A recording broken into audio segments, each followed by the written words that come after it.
Hello everyone, कैसे हैं आप सब। हमने एक सीरीज स्टार्ट की है जिसमें हम इनकम टैक्स के डिडक्शंस और एग्जम्पशन के जितने भी सेक्शन होते हैं सारे सेक्शन वन बाय वन करके डिस्कस करने वाले हैं।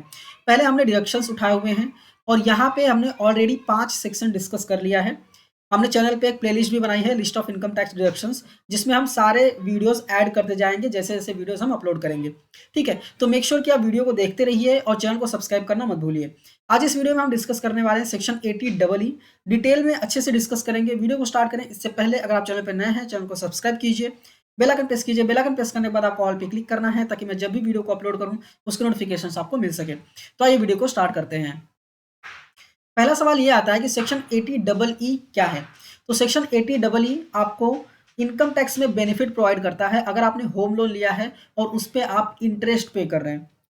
इस सेक्शन में आपको डिडक्शन मिलता है 50,000 रुपए पर फाइनेंशियल ईयर, और अगर आप ओल्ड टैक्स रेजिम में फाइल कर रहे हैं तो ही आप इस सेक्शन का बेनिफिट उठा पाएंगे।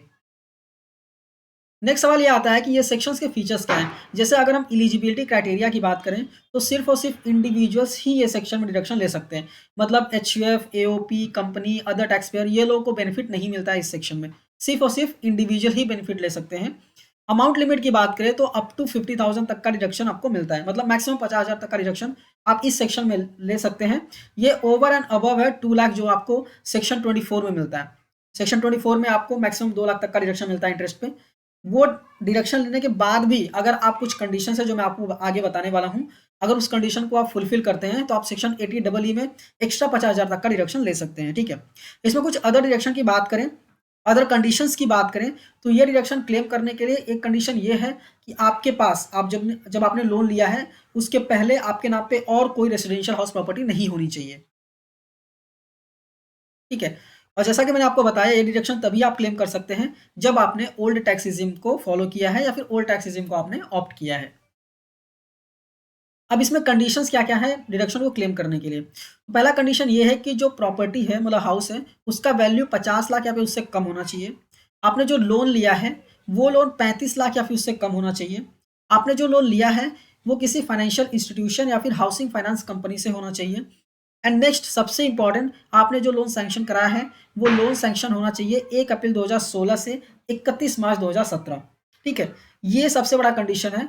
और मैक्सिमम अगर मैं बताऊं तो ये बेनिफिट अभी आप लोगों को शायद नहीं मिलने वाला, क्योंकि मैक्सिमम लोगों को ये बेनिफिट इसलिए नहीं मिलेगा क्योंकि 2016-17 में ही सैंक्शन होना चाहिए। ठीक है, क्योंकि जनरली जो अभी लोन ले रहे हैं उनके लिए तो एप्लीकेबल ही नहीं है। ठीक है, उन लोगों के लिए कौन कौन से सेक्शन एप्लीकेबल हैं वो मैं आगे डिस्कस करने वाला हूँ। चूंकि डिडक्शन में ये एक सेक्शन है इसलिए इस सेक्शन को मैं आपको एक्सप्लेन कर रहा हूँ। इसमें कुछ बातें हैं जो आपको याद रखनी है। पहला, इस सेक्शन में स्पेसिफाई नहीं किया गया है कि जो इंडिविजुअल है वो रेसिडेंट होना चाहिए या फिर नॉन रेसिडेंट। तो इसका मतलब ये निकलता है कि अगर आप रेसिडेंट हैं या फिर नॉन रेसिडेंट हैं, दोनों केस में आप ये डिडक्शन ले सकते हैं। सेकंड पॉइंट ये कहता है कि अगर आपने जो हाउस प्रॉपर्टी लिया हुआ है, अगर आपने उसे सेल्फ ऑक्यूपाइड नहीं भी किया है तो भी आप डिडक्शन ले सकते हैं। ठीक है, मान लीजिए आप रेंटेड हाउस में रहते हैं और आपने प्रॉपर्टी खरीदा है लेकिन बट वो सेल्फ ऑक्यूपाइड नहीं है, तो भी आप डिडक्शन ले सकते हैं, कोई दिक्कत नहीं है। नेक्स्ट पॉइंट ये कहता है कि अगर आपने जॉइंट में ये लोन को लिया हुआ है तो जॉइंट में जो दो लोग होते हैं, ठीक है, वो दोनों लोग 50-50 हज़ार तक का डिडक्शन ले सकते हैं अगर कंडीशन को अगर फुलफिल करते हैं तो।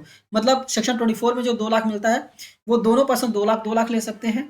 एंड ये वाले सेक्शन में सेक्शन 80 डबल ई में जो 50,000 मिलता है वो भी 50,000 करके डिडक्शन ले सकते हैं। ठीक है, वापस मैं रिपीट कर दूं, न्यू टैक्स रिजिम में ये सेक्शन अलाउड नहीं है। नेक्स्ट कंफ्यूजन आता है सेक्शन 80 डबल ई सेक्शन 24। जैसा कि मैंने आपको बताया सेक्शन 24 में भी हाउसिंग लोन के इंटरेस्ट पे डिडक्शन मिलता है। उसमें लिमिट है 2 लाख रुपए की।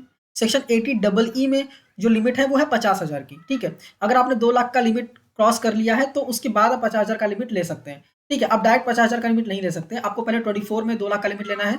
उसके बाद भी अगर आपका इंटरेस्ट बचता है तो आप सेक्शन 80 डबल ई में ले सकते हैं अगर आप सारे कंडीशन को फुलफिल करते हैं तो।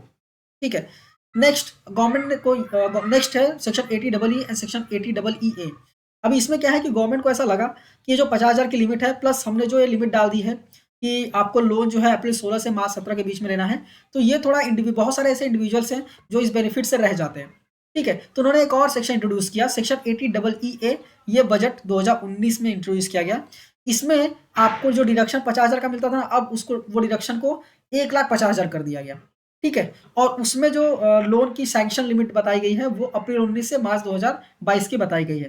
तो इसमें आपको कोई भी कन्फ्यूजन नहीं होना है। नेक्स्ट वीडियो में मैं आपको सेक्शन 80EE अच्छे से डिस्कस करने वाला हूँ कि इसमें क्या-क्या कंडीशंस है अगर आप 1.5 लाख तक का डिडक्शन लेना चाहते हैं। ठीक है? तो मेक श्योर कि आप चैनल को सब्सक्राइब करके रखिएगा। आई होप सेक्शन 80EE आपको समझ में आया होगा, चूँकि सेक्शन 80EE जो है, ये मैक्सिमम लोगों को बेनिफिट नहीं देगा।